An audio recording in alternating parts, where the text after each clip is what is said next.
ಮಹನೀಯರೇ, ಜನಪರ ಸರ್ಕಾರವನ್ನ ಮುನ್ನಡೆಸ್ತಾ ಇರುವಂತಹ ಕರ್ನಾಟಕ ಸರ್ಕಾರದ ಸನ್ಮಾನ್ಯ ಮುಖ್ಯಮಂತ್ರಿಗಳಾದ ಶ್ರೀ ಸಿದ್ದರಾಮಯ್ಯನವರ ಮಾತುಗಳನ್ನ ಆಲಿಸುವಂತಹ ಸುಸಮಯವಿದು.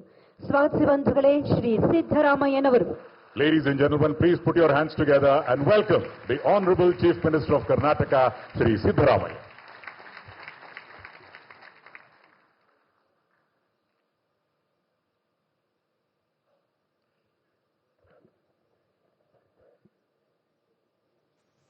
ಎಲ್ಲರಿಗೂ ನಮಸ್ಕಾರಗಳು.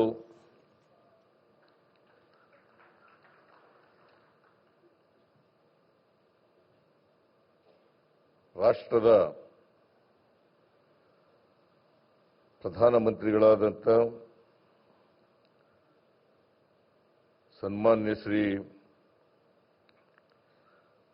ನರೇಂದ್ರ ಮೋದಿಯವರೇ,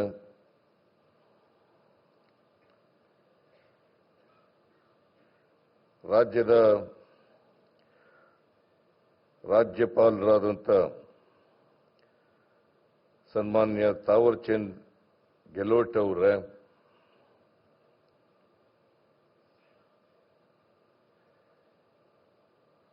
ವಸತಿ ಮತ್ತು ನಗರ ವ್ಯವಹಾರಗಳ ಹಾಗೂ ವಿದ್ಯುತ್ ಸಚಿವರಾದಂಥ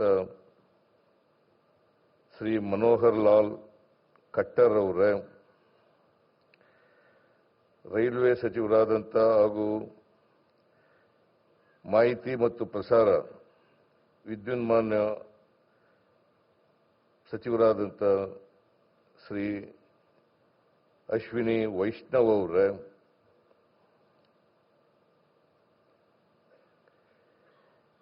ರಾಜ್ಯದ ಉಪ ಮುಖ್ಯಮಂತ್ರಿಗಳಾದಂಥ ಡಿ ಕೆ ಶಿವಕುಮಾರ್ ಅವರೇ,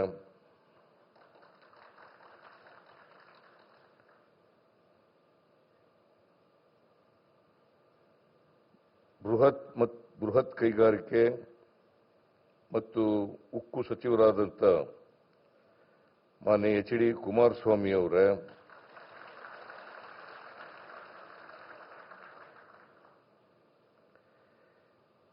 ಜಲಶಕ್ತಿ ಮತ್ತು ರೈಲ್ವೆ ಖಾತೆ ರಾಜ್ಯ ಸಚಿವರಾದಂಥ ವಿ ಸೋಮಣ್ಣ ಅವರೇ, ಸೂಕ್ಷ್ಮ ಸಣ್ಣ ಮತ್ತು ಮಧ್ಯಮ ಉದ್ಯಮಿಗಳು ಹಾಗೂ ಪ್ರಾಥಮಿಕ ಮತ್ತು ಉದ್ಯೋಗ ಖಾತೆ ರಾಜ್ಯ ಸಚಿವರಾದಂಥ ಕುಮಾರಿ ಶೋಭಾ ಕರಂದ್ಲಾಜೆಯವರೇ,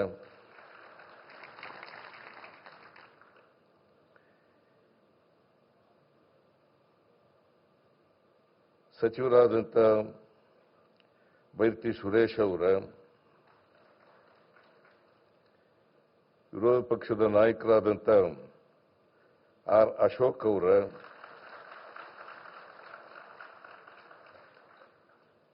ಬೆಂಗಳೂರು ದಕ್ಷಿಣ ಲೋಕಸಭಾ ಕ್ಷೇತ್ರದ ಲೋಕಸಭಾ ಸದಸ್ಯರಾದಂಥ ಶ್ರೀ ತೇಜಸ್ವಿ ಸೂರ್ಯ ಅವರೇ,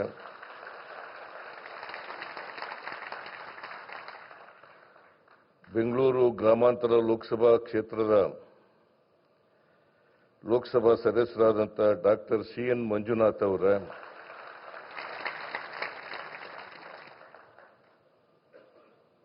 ಭಾರತೀಯ ಜನತಾ ಪಕ್ಷದ ರಾಜ್ಯ ಅಧ್ಯಕ್ಷರಾದಂಥ ಶಾಸಕರು ಆದಂಥ ಶ್ರೀ ವಿಜಯೇಂದ್ರ ಅವರೇ,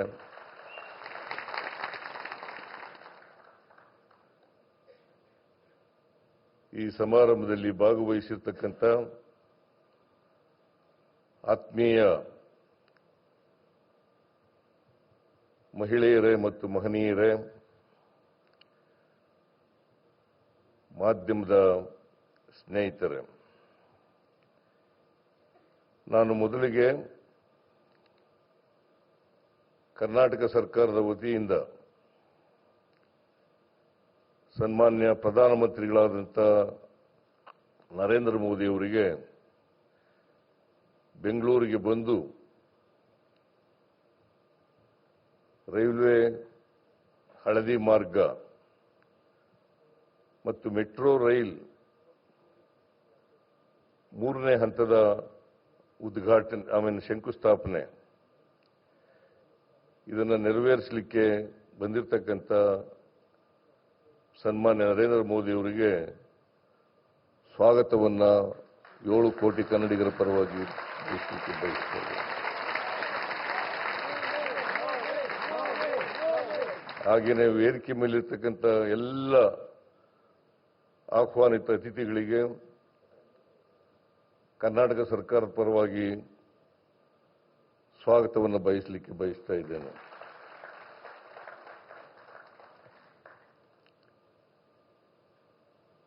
ರಾಷ್ಟ್ರದ ಪ್ರಧಾನಿಗಳಾದಂಥ ನರೇಂದ್ರ ಮೋದಿಯವರು ಇವತ್ತು ಬೆಂಗಳೂರು ನಗರದಲ್ಲಿ 3 ಕಾರ್ಯಕ್ರಮಗಳನ್ನು ಹಮ್ಮಿಕೊಂಡು ಬಂದಿದ್ದಾರೆ. ಒಂದು ಹಳದಿ ಮಾರ್ಗದ ಉದ್ಘಾಟನೆ, ಮೆಟ್ರೋ ಹಳದಿ ಮಾರ್ಗದ ಉದ್ಘಾಟನೆ. ಎರಡನೇದು ಮೆಟ್ರೋ ರೈಲು 3ನೇ ಹಂತದ ಶಂಕುಸ್ಥಾಪನೆ. 4ನೇದು ಒಂದೇ ಭಾರತ ಎಕ್ಸ್ಪ್ರೆಸ್ ರೈಲುಗಳಿಗೆ 3 ರೈಲುಗಳಿಗೆ ಚಾಲನೆಯನ್ನ ಕೊಡ್ತಕ್ಕಂಥ ಕಾರ್ಯಕ್ರಮ.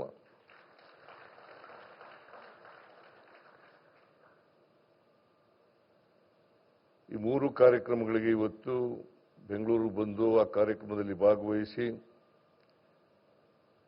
ಅವುಗಳನ್ನು ಉದ್ಘಾಟನೆ, ಚಾಲನೆ ಮತ್ತು ಶಂಕುಸ್ಥಾಪನೆಯನ್ನು ನೆರವೇರಿಸಿದ್ದಾರೆ. ನಿಮಗೆಲ್ಲ ಗೊತ್ತಿದೆ, ಬೆಂಗಳೂರು ಮೆಟ್ರೋ ಪ್ರಾರಂಭ ಆದದ್ದು 2005. ಮನಮೋಹನ್ ಸಿಂಗ್ ರವರು ಪ್ರಧಾನಮಂತ್ರಿಯಾಗಿದ್ದಾಗ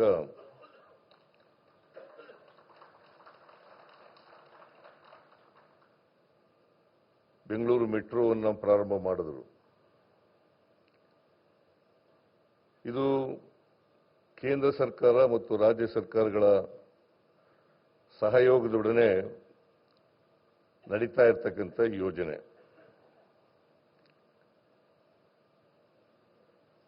ಈ 2 ಕೇಂದ್ರ ಮತ್ತು ರಾಜ್ಯ ಸರ್ಕಾರಗಳ ಒಪ್ಪಂದ ಏನಪ್ಪಾ ಅಂತಂದ್ರೆ, ಈ ಯೋಜನೆಗೆ ಕೇಂದ್ರ ಸರ್ಕಾರ 50%, ರಾಜ್ಯ ಸರ್ಕಾರ 50%,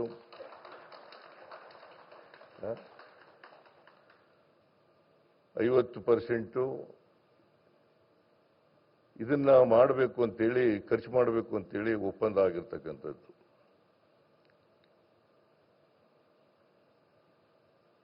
ಆದರೆ ನಿಮಗೆ ತಿಳಿಸಬೇಕು ಅಂತಂದ್ರೆ,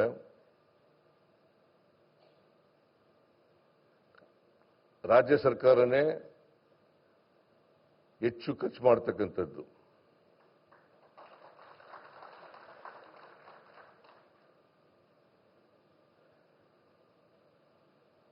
ಕೇಂದ್ರ ಸರ್ಕಾರ ತಾಂತ್ರಿಕ ನೆರವು ಮತ್ತು ಹಣಕಾಸಿನ ನೆರವನ್ನು ಸಹಾಯ ಮಾಡುತ್ತದೆ. ಹಾಗಾಗಿ ಇದು ಕೇಂದ್ರ ಮತ್ತು ರಾಜ್ಯ ಸರ್ಕಾರಗಳ ಜಂಟಿ ಕಾರ್ಯಕ್ರಮ ಅಂತಕ್ಕಂಥದ್ದು ಬಹಳ ಮುಖ್ಯ ಅಂತಕ್ಕಂಥ ಮಾತುಗಳನ್ನು ಹೇಳಲಿಕ್ಕೆ ಬಯಸ್ತಾ ಇದ್ದೇನೆ.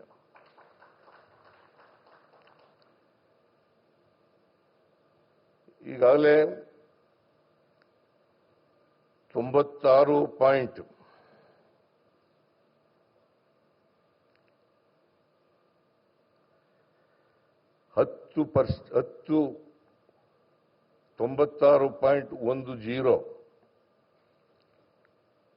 ಇಷ್ಟು ಉದ್ದದ ರೈಲ್ವೆ, ಮೆಟ್ರೋ ರೈಲ್ವೆ ಕೆಲಸ ಮುಗಿದಿದೆ.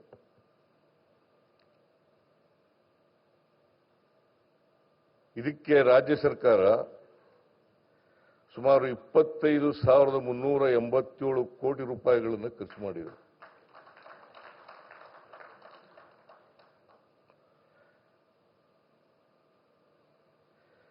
ಕೇಂದ್ರ ಸರ್ಕಾರ ಖರ್ಚು ಮಾಡಿರ್ತಕ್ಕಂಥದ್ದು 7,468.86 ಕೋಟಿ ರೂಪಾಯಿಗಳನ್ನು ಮಾತ್ರ.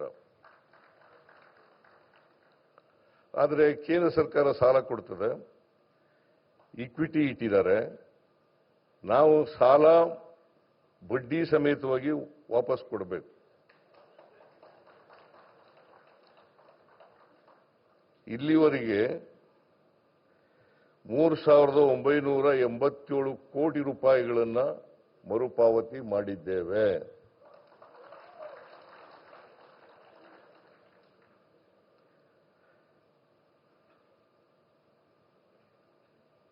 ಈ ಹಳದಿ ಮಾರ್ಗ ಇವತ್ತು ಉದ್ಘಾಟನೆ ಆಗಿದೆ.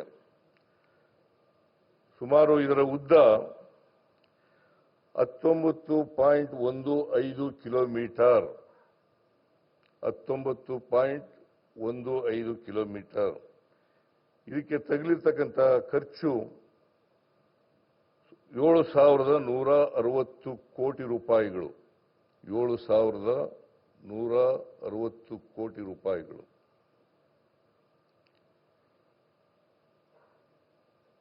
ಇದರಿಂದ ಸುಮಾರು 3.5 ಲಕ್ಷ ಪ್ರಯಾಣಿಕರು ಪ್ರತಿ ದಿನ ಟ್ರಾವೆಲ್ ಮಾಡಲಿಕ್ಕೆ ಸಾಧ್ಯ.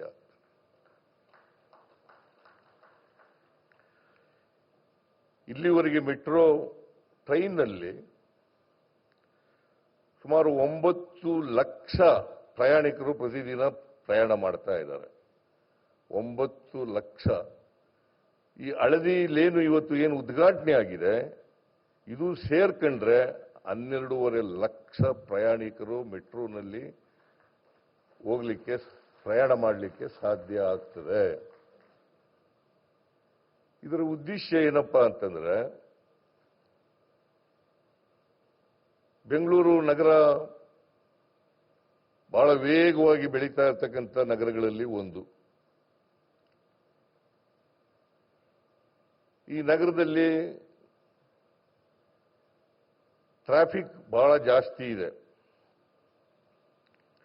ಈ ಟ್ರಾಫಿಕ್ ಅನ್ನ ಕಡಿಮೆ ಮಾಡಲಿಕ್ಕೋಸ್ಕರವಾಗಿ ಹೆಚ್ಚು ಜನರು ಮೆಟ್ರೋ ರೈಲ್ನಲ್ಲಿ ಪ್ರಯಾಣ ಮಾಡಲಿ ಅಂತೇಳಿ ಈ ಮೆಟ್ರೋವನ್ನ ನಾವು ಯೋಜನೆಯನ್ನ ಜಾರಿಗೆ ತರ್ತಾ ಇರ್ತಕ್ಕಂಥ ಕೆಲಸವನ್ನು ಮಾಡ್ತಾ ಇದ್ದೀವಿ. ಇದನ್ನ ಹಳದಿ ಮಾರ್ಗ ಉದ್ಘಾಟನೆ ಆಗಿದೆಯಲ್ಲ, ಇದರಿಂದ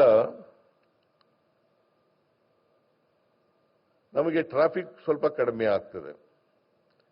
2030ನೇ ಇಸ್ವಿಗೆ 220 ಕಿಲೋಮೀಟರ್ ಉದ್ದದ ಮೆಟ್ರೋವನ್ನ ಮಾಡಬೇಕು ಅಂತಕ್ಕಂಥದ್ದು ನಮ್ಮ ಕೇಂದ್ರ ಸರ್ಕಾರದ ಉದ್ದೇಶ. ಅದು ಆದರೆ 30 ಲಕ್ಷ ಪ್ರಯಾಣಿಕರು ಪ್ರತಿದಿನ ಮೆಟ್ರೋ ರೈಲಿನಲ್ಲಿ ಪ್ರಯಾಣ ಮಾಡಲಿಕ್ಕೆ ಸಾಧ್ಯ ಆಗ್ತದೆ. ಈಗಾಗಲೇ ನಾವು 1, 2, 2A, 2B ಇವುಗಳನ್ನು ಮುಗಿಸ್ತಾ ಬಂದಿದ್ದೀವಿ.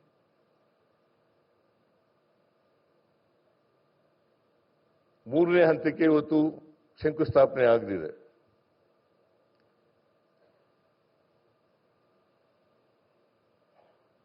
A ಯೋಜನೆಗೆ ಕೂಡ DPR ರೆಡಿಯಾಗಿದೆ.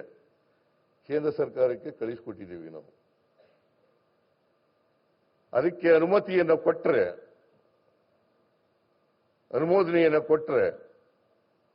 ಅದನ್ನು ಕೂಡ ಶುರು ಮಾಡಲಿಕ್ಕೆ ಸಾಧ್ಯ ಆಗ್ತದೆ. ಆಮೇಲೆ ಮೆಟ್ರೋ 4ರಲ್ಲಿ 53 ಕಿಲೋಮೀಟರ್ ಉದ್ದ ಇರ್ತಕ್ಕಂಥದ್ದು. 53 ಕಿಲೋಮೀಟರ್ ಉದ್ದ ಇರ್ತಕ್ಕಂಥದ್ದು. ಅದು ಆದರೆ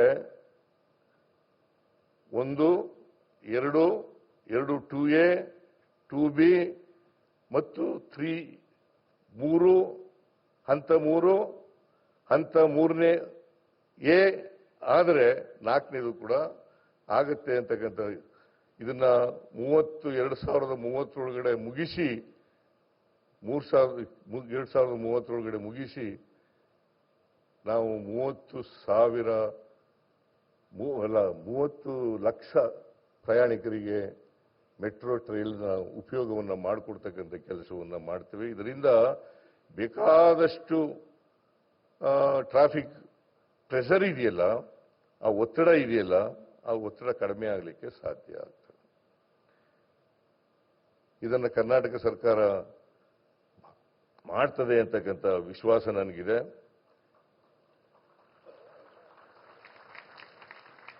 ಆಮೇಲೆ ಇವತ್ತು ಇದೇ ಸಂದರ್ಭದಲ್ಲಿ ಬೆಂಗಳೂರಿಂದ ಬೆಳಗಾವಿಗೆ ಟ್ರೈನ್ ಕೂಡ ಒಂದೇ ಭಾರತ್ ಎಕ್ಸ್ಪ್ರೆಸ್ ರೈಲು ಆಗಿದೆ. ಅದನ್ನು ಕೂಡ ಇವತ್ತು ಚಾಲನೆ ಮಾಡ್ತಕ್ಕಂಥ ಕೆಲಸವನ್ನು ಮಾಡಿದೆ. ಇನ್ನೂ ಒಂದು ಅಮೃತಸರದಿಂದ ಶ್ರೀ ಮಾತಾ ವೈಷ್ಣವ ದೇವಿ, ಆಮೇಲೆ ನಾಗ್ಪುರದಿಂದ ಪುಣೆವರೆಗೆ 3 ಒಂದೇ ಭಾರತ್ ಎಕ್ಸ್ಪ್ರೆಸ್ ರೈಲುಗಳಿಗೆ ಪ್ರಧಾನಮಂತ್ರಿಗಳು ಚಾಲನೆಯನ್ನು ನೀಡಿದ್ದಾರೆ. ಇದರಿಂದ ಹೆಚ್ಚು ಅನುಕೂಲ ಆಗ್ತದೆ ಅಂತಕ್ಕಂಥ ಮಾತುಗಳನ್ನು ಈ ಸಂದರ್ಭದಲ್ಲಿ ಹೇಳಲಿಕ್ಕೆ ಬಯಸ್ತಾ ಇದ್ದೇನೆ. ಆದರೆ ಒಂದು ನಮ್ಮ ರಾಜ್ಯನೂ ಕೂಡ ಹೇಗೆ ಮಹಾರಾಷ್ಟ್ರ ಮತ್ತು ಗುಜರಾತ್ ರಾಜ್ಯಗಳಿಗೆ ಹೆಚ್ಚು ಒತ್ತು ಕೊಡ್ತೀರಿ, ಹಾಗೆಯೇ ಕರ್ನಾಟಕಕ್ಕೂ ಒತ್ತು ಕೊಡಬೇಕು ಅಂತಕ್ಕಂಥ ಮನವಿಯನ್ನ ಪ್ರಧಾನಮಂತ್ರಿಗಳಲ್ಲಿ ಮಾಡಲಿಕ್ಕೆ ಬಯಸ್ತಾ ಇದ್ದೀನಿ. ಏನು ನಗ್ತಾ ಇದ್ದಿಲ್ಲ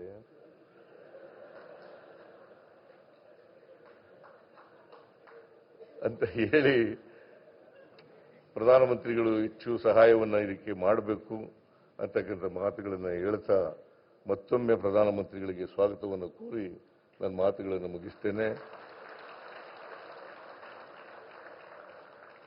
ನಿಮ್ಮೆಲ್ಲರಿಗೂ ನಮಸ್ಕಾರ. ಜೈ ಹಿಂದ್, ಜೈ ಕರ್ನಾಟಕ.